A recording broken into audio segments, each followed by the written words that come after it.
మీ సంతాన కలను నిజం చేసుకునేందుకు ఈ రోజే 49 సంప్రదించండి 9390501418. నమస్తే, వెల్కమ్ టు అవర్ ఛానల్. నేను సిరి. అయోధ్యలో చంపత్ రాయ్ రాజీనామా చేయడం జరుగుతుంది.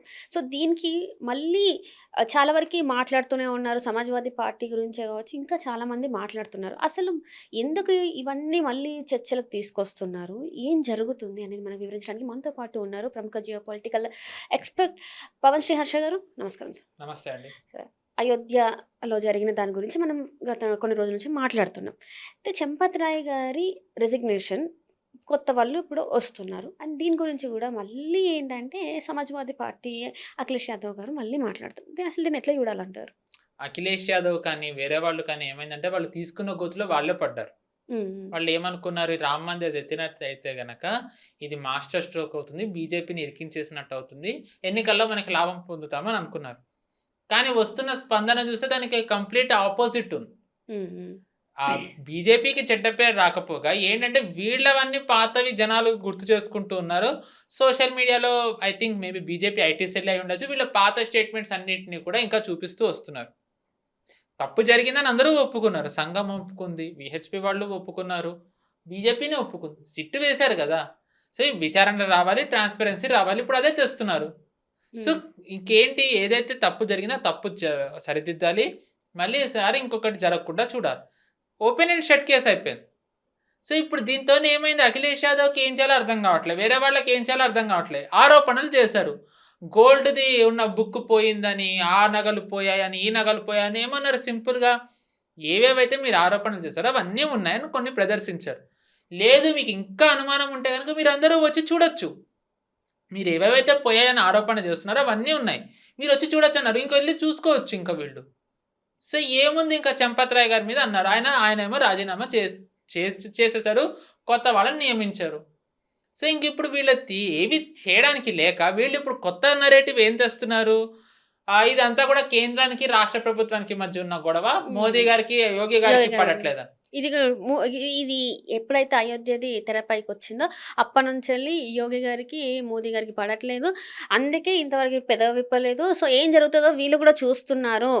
సో ఏం డెసిషన్ తీసుకుంటారో, యోగి గారు ఏం డెసిషన్ తీసుకుంటారో, సో ఎట్లాంటివి అవుతుంది అని చెప్పేసి మోదీ గారు కూడా చూస్తున్నారు అని చెప్పేసి ఒక వార్త బాగా వింటున్నాం. అది మనం పొద్దున్న లేస్తే ఆ వార్త ఎక్కువ వింటున్నాం. అంటే ఇది ఒక రకంగా మోదీ గారు గమనిస్తూ ఉంటారని అనుకోవాలి. నిజంగా ఎవ్వరు ఇన్వాల్వ్ అవ్వకుండా ఒకళ్ళ మీద ఒక ఆరోపణ వస్తే వాళ్ళు ఎంత సమర్థవంతంగా ఎదుర్కోగలరని. ఎందుకంటే ఇప్పుడు వీళ్ళ దృష్టిలో నిజంగానే ఇప్పుడు గనక మోదీ గారు మాట్లాడకపోతే యోగి గారు అద్భుతంగా దీన్ని హ్యాండిల్ చేస్తున్నారు సింగిల్ హ్యాండ్తో.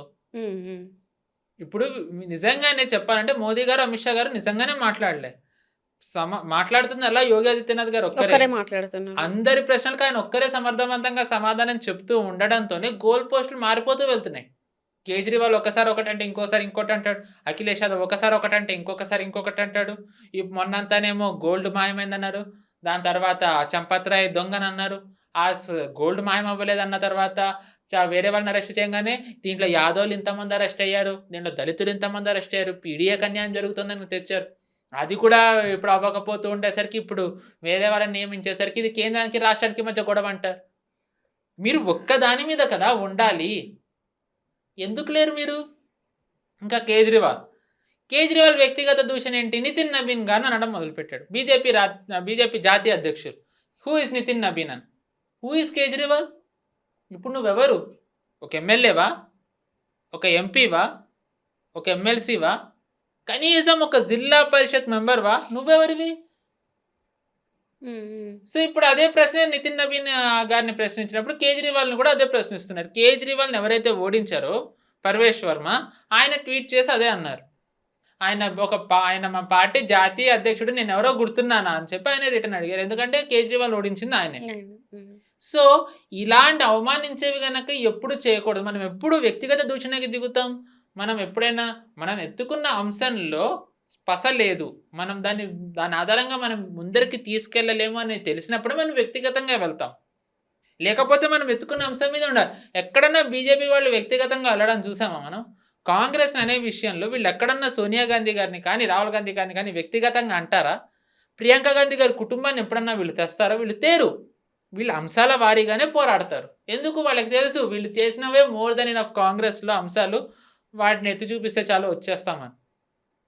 కానీ వీళ్ళకి అలా లేదే. వీళ్ళు ఎందుకు ఇప్పుడు ఆల్ ఆఫ్ నితిన్ నవీన్ గారిని పర్సనల్లీ టార్గెట్ చేశారు.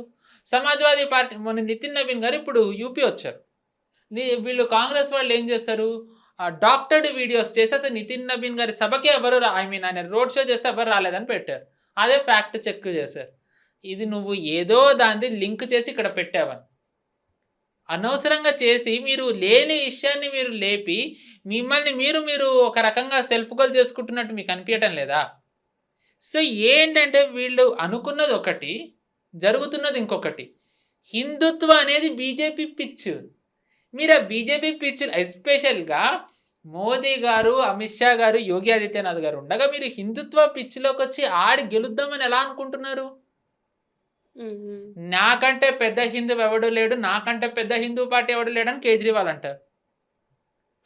అసలు రాముడికి గుడి ఎందుకు, మీరు అక్కడ కూడా కట్టాల్సింది, మీరు హాస్పిటల్ కట్టాలి, మీరు అక్కడ స్కూల్ కట్టాలి, దాంట్లో హిందువులు చదవాలి, ముస్లిమ్స్ చదవాలని కేజ్రీవాల్ మనీష్ సిసోడియా, కేజ్రీవాల్ పార్టీ ఆయన అప్పటి హోం మంత్రి. Yes, I think liquor minister అదే, ఎందుకంటే వీళ్ళు ఇప్పుడు దాంతోనే ఫేమస్ అయ్యారు.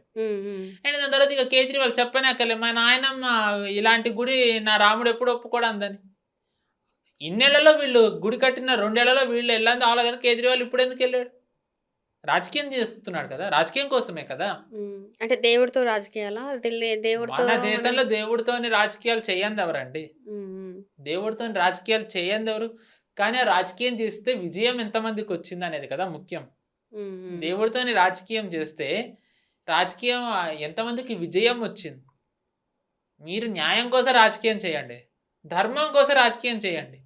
కానీ దేవుడితోని మీరు రాజకీయాలు చేశారనుకోండి, అది మీకు ఇప్పటికీ మీరు అది తప్పు అవుతుంది. ఇప్పుడు అదే జరుగుతుంది వీళ్ళకి. సమాజ్వాదీ పార్టీలో ములాయం సింగ్ యాదవ్ నుంచి మాట్లాడిన వ్యాఖ్యలన్నీ తీస్తున్నారు. ఈరోజు రాత్ రామ్ భక్తుడు అయిపోయాడు. కలలో కాళిదాసుకు వచ్చినట్టుగా ఆల్ ఆఫ్ సడన్ నిద్ర లేవగానే రామ్ భక్తుడు అయిపోయాడు అఖిలేష్ యాదవ్. వీళ్ళ నాన్నగారు అన్నది డిసోసియేట్ చేసుకుంటాడా, మిలే ములాయం కాశీరామ్ భాడ్మే గయే జై శ్రీరామన్. ములాయం సింగ్ యాదవ్ అన్నది.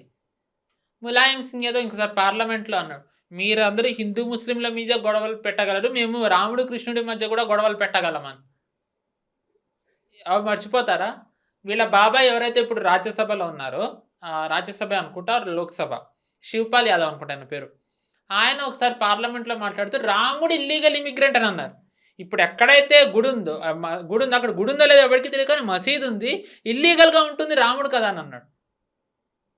అండ్ వీళ్ళ పార్టీ వాళ్ళే రామచరిత్ మానస్ని నిజం చెప్పాలంటే ముస్లింలు కూడా అంత దారుణంగా అన్నారు. అనకూడదు, కానీ ఓవైసీ ఇక్కడ చేసిన వ్యాఖ్యలు అందరికీ తెలిసినవే. 15 మినిట్ కానీ మన దేవుడు అని అన్నది.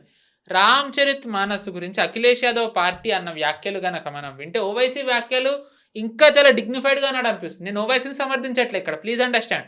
వీళ్ళు అంత పరుష పదజాలం పడారు, అంత నీచంగా పడారు. కానీ బీజేపీ నుంచి ఎవరు ఏం మాట్లాడారు ఇలాంటివి హిందూ దేవుళ్ళకి? సో మీరు ఏ పిచ్చి మీదకి వచ్చారు, మీరు ఎవరితోనే మీరు ఆడుతున్నారు? సో వీళ్ళది ఏంటంటే ఒక్కసారిగా వీళ్ళు సెల్ఫ్ గోల్లోకి వెళ్ళిపోయారు.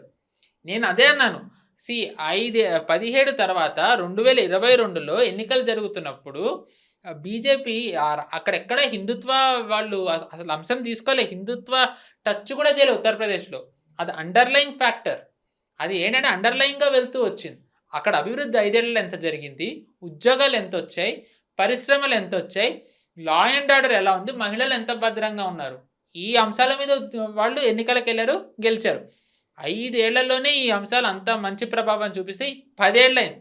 వీటివి ఇంకెంత పెరిగి ఉండాలి, యోగి ఆదిత్యనాథ్ గారికి ఇంకెంత పేరు వచ్చి ఉండాలి. సో వీటి మీద కనుక ఎన్నికలకు వెళ్ళినట్టయితే ఇంకా ఇంపాసిబుల్ గెలవడం. సో మనం ప్యాకప్ చెప్పేసుకోవాలి. సో మనం మార్చాలని అనుకున్నారు. సో అందుకనే వీళ్ళు ఇది ఎత్తుకున్నారు. ఇది ఎత్తుకోగానే ఏమైంది, కేజ్రీవాల్ కూడా నాకు కూడా ఇది ఒక అంశం దొరికిందని. ఆయనకెందుకు, పంజాబ్లో హిందూ ఓట్లు కావాలని. హిందూస్ ఏంటంటే ట్రెడిషనల్గా కాంగ్రెస్కి వేస్తారు పంజాబ్లో. ఇప్పుడు అక్కడ భగవంత్ మాన్ ప్రభుత్వం మీద ఏంటంటే చాలా వ్యతిరేకత ఉంది, నెంబర్ 1. నెంబర్ 2, ఆయన సిక్కులను అవమానించారని ఆయన మీద విచారణ జరుగుతోంది. సో సిక్కు ఓట్లు తగ్గే అవకాశం ఉంది. దాని తర్వాత ఆల్రెడీ వ్యతిరేకత 5 ఏళ్లది యాంటీ ఇన్కంబెన్స్ ఉంది. సో ఓట్లు కొత్తవి రావాలి. సో ఇక్కడ నేను హిందువులకు చేస్తే అక్కడ హిందూ ఓట్లు నాకు వస్తాయి కదా అనేది అదొకటి. దాని తర్వాత ఇక్కడ ఏంటి, కాంగ్రెస్కి ఇంకా సమాజ్వాదీ పార్టీకి గొడవ ఉంది. కాంగ్రెస్ నాకు ఎక్కువ సీట్లు కావాలంటాం, సమాజ్వాదీ పార్టీ ఏంటి ఎక్కువ సీట్లు కనుక గెలిస్తే అంటే అది చాలా ఏమంటారు సరియల్ అంటే జరగంది. బట్ జరిగితే ఒకవేళ నేను గనక అధికారంలోకి వస్తే నేను వీళ్ళకి మంత్రి పదవులు ఇవ్వాలి, నాకు అది ఇష్టం లేదు కానీ. సో అందుకని సీట్లు ఎక్కువ ఇవ్వను.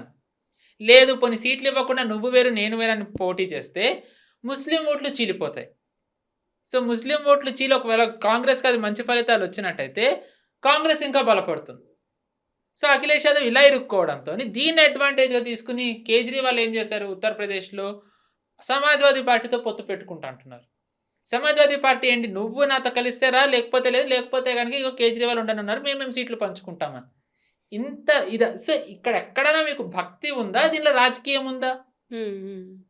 రాజకీయమే కదా, రాజకీయం మొత్తం వాళ్ళ స్వలాభం వాళ్ళు ఎదగడం కోసం వాళ్ళ స్వలాభం ఉంది. సరే బీజేపీ రాజకీయం చేయలేదంటే బీజేపీ ఎప్పుడు కూడా రాముని రాజకీయంలోకి లాగలే. బీజేపీ గుడి కడతామంది, కట్టింది. గుడి కట్టిన తర్వాత కరెక్టా మరి ఎన్నికల టైం కట్టారంటే బీజేపీ రాజకీయ పార్టీ బాస్, వాళ్ళు చేసిన అభివృద్ధి చూపించుకోవద్దా, అందుకని వాళ్ళు చెప్పారు. కానీ గుడి కోసం గుడిని అడ్డు పెట్టుకుని వాళ్ళ రాజకీయాలు ఎప్పుడు చేయలేదు. మోదీ గారు ఎప్పుడు గుడిని అడ్డు పెట్టుకుని రాజకీయాలు చేయలేదు. మోదీ గారు ఏమన్నారు, గుడి కట్టేంత వరకు నేను అక్కడ అయోధ్యకు రానన్నారు, గుడి భూమి పూజకు ఆయనే వచ్చారు. సో వాళ్ళది ఏంటంటే అగైన్ బీజేపీ అంటే నేనున్న కార్యకర్త నుంచి పై వరకు అనట్లే, అగ్రనాయకత్వం అంటే ఫేస్ ఆఫ్ బీజేపీ మోదీ గారు కానీ, అమిత్ షా గారు కానీ, యోగి ఆదిత్యనాథ్ గారు కానీ, రాజ్నాథ్ సింగ్ గారు కానీ, ఎవరైతే వీళ్ళు ఉంటారో వీళ్ళది భక్తి. వీళ్ళు రాజకీయం ఏంటి అంశాల వారీగా చేద్దామని, దేవుడితో రాజకీయం చేయాలని వీళ్ళు ఎప్పుడు అనుకోరు, మట్టి కొట్టుకుపోతారు ఎవరైనా సరే. సో ఏంటంటే వీళ్ళు అనుకున్నది ఇది బూమరాంగ్ అయింది. దీని ప్రభావం 27 కాకుండా 29లో కూడా కనిపించే ప్రమాదం ఉంది లోక్సభ ఎలక్షన్. ఎందుకంటే ప్రాంతీయ పార్టీలు అనేవి ఎక్కువ ఏమంటారు అధికారంలో లేకపోతే కనుక వాళ్ళ అస్తిత్వం ఎక్కువ కాలం రన్ అవ్వడం కష్టం. మన రాష్ట్రంలోనే చూస్తున్నాం, బీఆర్ఎస్ ఒక్కసారిగా వెళ్ళంగానే ఇప్పుడు వాళ్ళ అస్తిత్వం కోసం ఎంత పోరాడుతున్నారు. అలాంటిది 10 ఏళ్ల నుంచి అక్కడ అధికారంలో లేదు సమాజ్వాదీ పార్టీ. సో ఇంకా వాళ్ళ అస్తిత్వానికి ఇంకెంత ప్రమాదం అది. సో ఎలా అయినా సరే ఇది do or die battle. So ఈ డూ ఆర్ డై బ్యాటిల్ ఏంటంటే ఎలా అయినా గెలవాలనుకుని అఖిలేష్ యాదవ్ దీన్ని పట్టుకున్నారు. కానీ ఇక్కడ అఖిలేష్ యాదవ్ గారు ఎంత మాట్లాడినా ఏం చేసినా ఇప్పుడు వచ్చిన ప్రశ్న ఏంటంటే మరి గతంలో ఉన్నది మీరు అదే ప్లేస్, సో ఆ ప్లేస్లో మీరెందుకు ఈ వాదన ఎత్తుకోలేదు, ఇప్పుడు వచ్చి మేము చేస్తాము, ఇప్పుడు వచ్చి ఇక్కడ ఇది జరిగింది అంటే ఇంతకుముందు కూడా ఉన్నది మీరే కదా, మీరెందుకు ఇది చేయలేదని ఒక ప్రశ్న లేవనెత్తున్నారు అందరూ. మరి దాన్ని ఎందుకు మెయిన్గా చూపెట్టట్లేదు? ఇప్పుడు మీలాంటి వాళ్ళే ఉన్నారు, మీరు దాన్ని గట్టిగా ఎందుకు పట్టుకొని వాళ్ళని అదే కదా నేను ఇప్పుడు గతంది మాట్లాడా, నేను దాన్ని ఇంకా ముందరికి తీసుకెళ్తున్నా. నేను సంఘాన్ని బీజేపీనే ప్రశ్నిస్తున్నా. వీళ్ళు ఇలాగా చేస్తున్నారు కాబట్టి కాశీని మథురాని వీళ్ళ చేతిలో పెట్టకూడదు. సో కాంగ్రెస్, సమాజ్వాదీ పార్టీ, కేజ్రీవాల్ వీళ్ళు కాశీ మథుర కోసం పోరాడాలి. పోరాడతారా వీళ్ళు? అడగాలి కదా, క్వశ్చన్ చేయాలి. నేను ఒక్కడిని అడిగితే సరిపోదు కదండి. ఇదే అడుగుతున్నారు, యోగి గారు అడుగుతున్నారు, సరే నువ్వు రా కాశీ మథుర కోసం పోరాడదామని, నీకు అంత భక్తే ఉన్నట్టయితే మళ్ళీ దాని గురించి ఆన్సర్ లేదు. సో ఏంటంటే వీళ్ళది ఇప్పుడు అఖిలేష్ యాదవ్కి ఇది వీళ్ళ హిపోక్రసీ. నేను అన్నట్టుగా దేవునితో రాజకీయం నెంబర్ 1. దాని తర్వాత ఇంకొకటి ఏమైందంటే ఇక్కడ మీరు గమనించినట్టయితే కాంగ్రెస్ అగ్రనాయకత్వం నుంచి అంత వ్యాఖ్యలు రావట్లేదు, వాళ్ళు చాలా కామ్ ఉన్నారు. ఎందుకు అంటే స్థానికంగా ఉన్న ముస్లిమ్స్ అఖిలేష్ యాదవ్ ఎత్తుకున్న నినాదంతో వాళ్ళు చాలా కోపంగా ఉన్నారు. ఎందుకు అంటే నువ్వు అక్కడ రామ్ మందిర్ గురించి నువ్వు మాట్లాడడం ఏంటి? ముస్లిమ్స్ ఎవరికి అక్కడ రామ్ మందిర్ ఉండకూడదు కదా, వాళ్ళ దృష్టిలో అక్కడ బాబ్రీ మస్జిద్. ఇక్కడున్న ఓవైసీ అంటే మస్జిద్ మస్జిద్ మస్జిద్ రాయే కానీ ఇక్కడున్న వాళ్ళకి ఇక్కడ ఉంటుంటే అక్కడ స్థానికులకి ఇంకెంత ఉంటుంది? సో వాళ్ళకి ఇప్పుడు అఖిలేష్ యాదవ్ ఏమంటున్నాడు వచ్చి, నేను అక్కడ ఇంత అభివృద్ధి చేస్తా, నేను ఇంత రోడ్లు కడతా, నేను ఇది చేస్తా, నేను గుడికి అది చేస్తాను అనేసరికి అక్కడ ఉన్న ముస్లిమ్స్ నువ్వు దీనికి ఆపోజిట్ కదా చెయ్యాలి, నువ్వు గుడికి చేస్తానంటున్నావు ఏంటని. సో రెంట్కి చెడ్డర్ ఎవడయ్యాడు, అటు కాకుండా అయిపోయాడు, ఇటు కాకుండా అయిపోయాడు. హిందీలో ఉంటుంది దోబికా కుత్తా నా ఘర్కా నా ఘాట్కా. సో ఏదో ఓట్లు తెచ్చుకోవాలనుకున్నాడు, అక్కడ ఓట్లు పడట్లేదు, సంస్థాగతంగా ఉన్న ఓట్లు పోయాయి. ఇప్పుడు మథురా గురించి అడుగుతూ ఉండేసరికి, మథురా గురించి మాట్లాడకపోతూ ఉండేసరికి ఎవరైతే యాదవులు ఉన్నారో వాళ్ళకి డౌట్ వస్తుంది. సో ఏంటంటే ఫస్ట్ కులాల ఆధారంగా ఏదైతే 2024లో విడగొట్టారో దాని ఎక్స్టెన్షన్ ద్వారా నమ్మకాన్ని పోగొట్టాలని ప్రయత్నించారు. కానీ అది వర్కౌట్ అవ్వకపోగా అది బూమరాంగ్ అయింది. ఆ బూమరాంగ్ అవ్వడంతో ఇప్పుడు వీళ్ళే సెల్ఫ్ గోల్లో ఉన్నారు. ఏంటంటే ఇప్పుడు ట్రాన్స్పరెన్సీ తెచ్చారు. ఇప్పుడేంటి వీళ్ళు రిఫార్మ్స్ తెస్తామంటున్నారు, రాజీనామా చేశారు, విచారణ జరుగుతుంది, దొంగలించబడ్డవన్నీ కూడా ఉన్నాయి, కావాలంటే వచ్చి చూసుకోవచ్చు అని అన్నారు. కొన్ని వీళ్ళే ప్రదర్శనకి పెట్టారు. సో ఆరోపణ ఇంతకాలం మరి వీళ్ళు ఎందుకు మాట్లాడంటే వీళ్ళకి కూడా ఒక క్లియర్ పిక్చర్ రావాలి కదా. ఇన్ని వింటున్నాము, మనకి తెలియాలి కదా ఏది నిజం, ఏది అబద్ధం, ఏది ఏంటి అని. సో అందుకనే వీళ్ళు కొంచెం వెయిట్ చేసి వీళ్ళు ఇప్పుడు కాంక్రీట్గా వచ్చారు. దాంతో వీళ్ళందరూ సెల్ఫ్ గోల్లోకి వెళ్ళిపోయారు.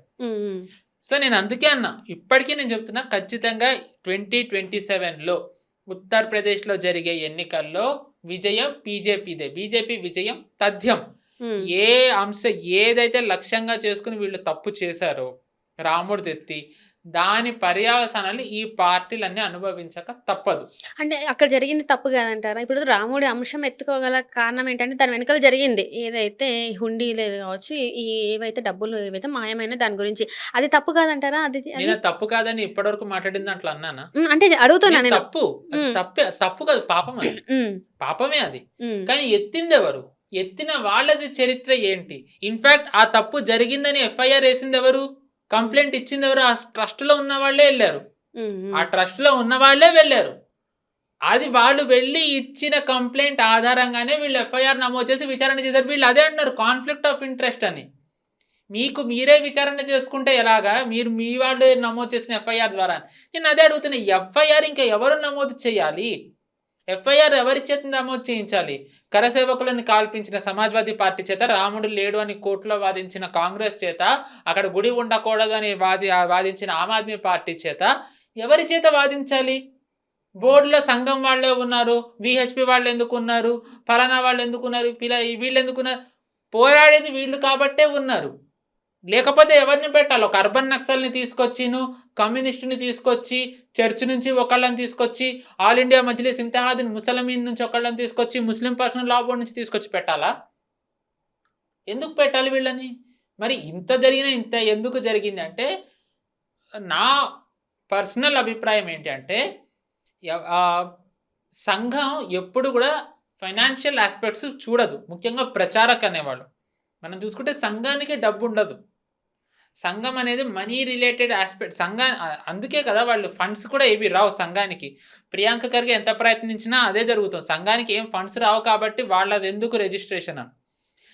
సో ఏంటి, ఫినాన్షియల్ మ్యాటర్స్ ఇన్ని కోట్లతోని వ్యవహారం ఉన్నప్పుడు ఏం జరగాలి?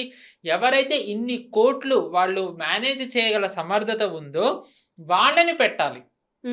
సో వాళ్ళని పెట్టకుండా అసలు డబ్బే సంపాదించని వాళ్ళని తీసుకొచ్చి డబ్బు ఉన్న చోట పెడితే ఆ వ్యవస్థని ఎలా మేనేజ్ చేయాలో వాళ్ళకి ఎలా తెలుస్తుంది? సో అది మిస్టేక్ జరిగింది. అందుకే ఇప్పుడు ఎవరిని తెచ్చి పెట్టారంటే, ఐ థింక్ ఆయన గోపాల్ ఏదో గోపాల్ కాదు, ఫర్గాట్ హిస్ నేమ్, ఒక విహెచ్పి ఆయన తెచ్చి పెట్టారు. ఆయన చార్టెడ్ అకౌంటెంట్. ఆయన కొన్ని ఫినాన్షియల్ ఎకనామిక్ ఇన్స్టిట్యూషన్స్ ఏవైతే ఉంటాయో వాటిలో కూడా పనిచేసిన అనుభవం ఉంది.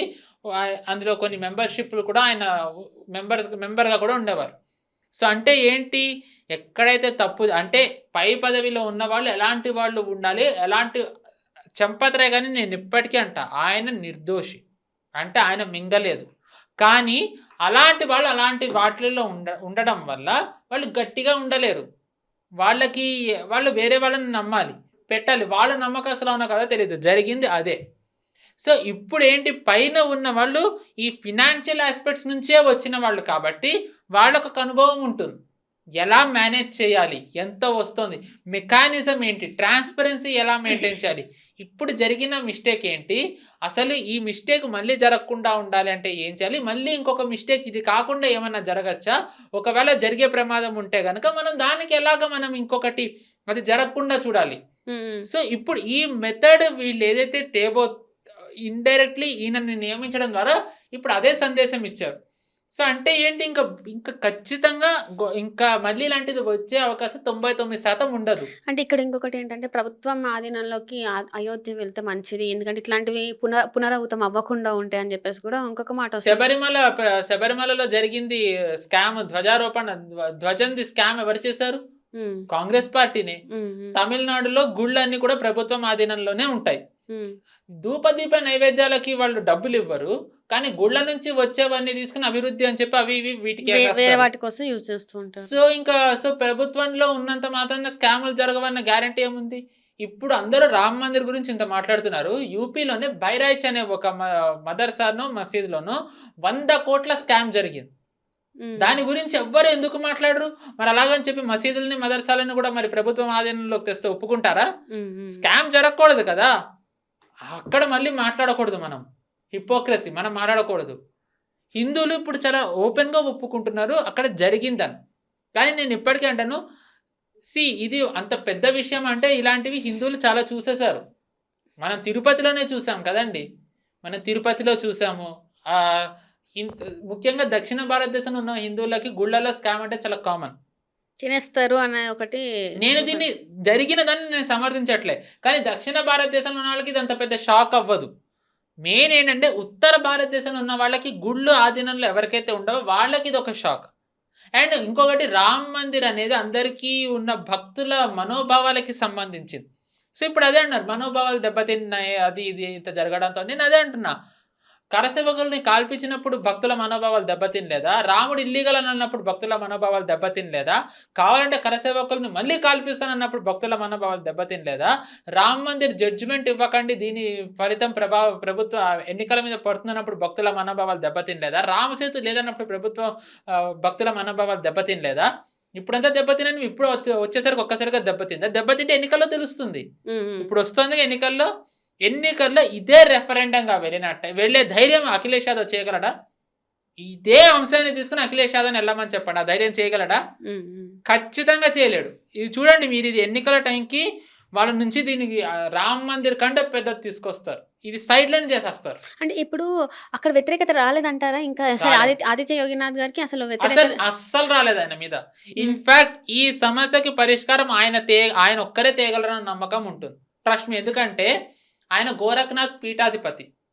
ఆయన ఆ పీఠం ఆధీనంలో కొన్ని పాఠశాలలు, కొన్ని ప్రభుత్వంవి కాదు, వాళ్ళు నడిపే ఆసుపత్రులు ఉంటాయి. సో ఆయనకు అనుభవం ఉంది. సో ఇప్పుడు విచారణ చేసే దాంట్లో ఖచ్చితంగా ఎంతో కొంత ఆయన అనుభవం కూడా చూపిస్తారు. సో మళ్ళీ ఇలాంటిది జరగకుండా నిష్పక్షపాతంగా ఇప్పుడు జరిగిన దానికి విచారణ చెయ్యాలంటే యోగి ఆదిత్యనాథ్ గారికి మించిన నిష్పక్షపాతం ఇంకొకళ్ళు లేరు అనేది అక్కడ ప్రజల్లో ఉంది. అందుకే వీళ్ళు గోల్ పోస్టులు మార్చుకుంటూ వెళ్తున్నారు. అండ్ ఇది జనాలకు ఆ నమ్మకం ఉంది అని యోగి ఆదిత్యనాథ్ గారు నమ్ముతున్నారు. కాబట్టి ఎవరు ఎలాంటి ప్రశ్న అడిగినా చాలా ధైర్యంగా ఆయన ఆన్సర్లు ఇస్తున్నారు. ఆయన ఎక్కడ కూడా గోల్ పోస్ట్ ఆయన మార్చడం లేదు, ఆయన ఆన్సర్ ఇచ్చి ఇంకొక ప్రశ్న వేస్తున్నారు. ప్రశ్నకి ప్రశ్న సమాధానం అనే పద్ధతిలో ఆయన వెళ్ళట్లే, ప్రశ్నకి సమాధానం ఇచ్చి తిరిగి ఇంకొక ప్రశ్న వేస్తున్నారు. నిజంగా ఆయనకే గనక ఒకవేళ ఏమంటారు, ఒక సందేహంలో ఉన్న, వెనకడుగు వేసిన, సెల్ఫ్ డౌట్లో ఉన్న జనాలకు ఆయన మీద ఎలాంటిది ఉంటుందో నమ్మకం ఉందా లేదా అని అనుకున్నా ఆయన ఇలాగా అగ్రెసివ్ వెళ్ళరు. ఆయన ఇంత అగ్రెసివ్ ఉన్నారు అంటే జనాలు నాతోనున్నారు నా నమ్మకం ఆయనకు ఉంది, ఈయన ఉంటేనే న్యాయం చేశారన్న నమ్మకం జనాలకు ఉంది. సో అదే అంటున్నాను, వీళ్ళు ఏంటంటే యోగి ఆదిత్యనాథ్ గారిని మళ్ళీ ఎస్టాబ్లిష్ చేశారు, ఆయనకి ఇంకొక క్రేజ్ తీసుకొచ్చారు. అది మనకి వచ్చే ఏడాది ఎన్నికల్లో ఖచ్చితంగా ఈ ప్రభావం పడుతుంది. అంటే ఏదైనా కూడా ఇది జరిగింది కూడా మంచిగా, ఇంకొంచెం ఫేమ్ పెరిగేలాగానే ఉంది, కానీ ఎక్కడ కూడా జరిగింది మంచి కనను, అదే జరిగింది మంచి కనను. కానీ వీళ్ళు తీసుకున్న పరిణామాలు జరిగిన రాజకీయంగా మంచిదే, ఎందుకంటే యోగి ఆదిత్యనాథ్ గారికి safe. At the same time గుడి పరంగా కూడా ఏదైతే ఇప్పుడు ఒక నిర్లక్ష్యం ఉందో నిర్లక్ష్యం ఇంకా ఉండదు మళ్ళీ. సో ఎలా చూసుకునేది మంచిదే.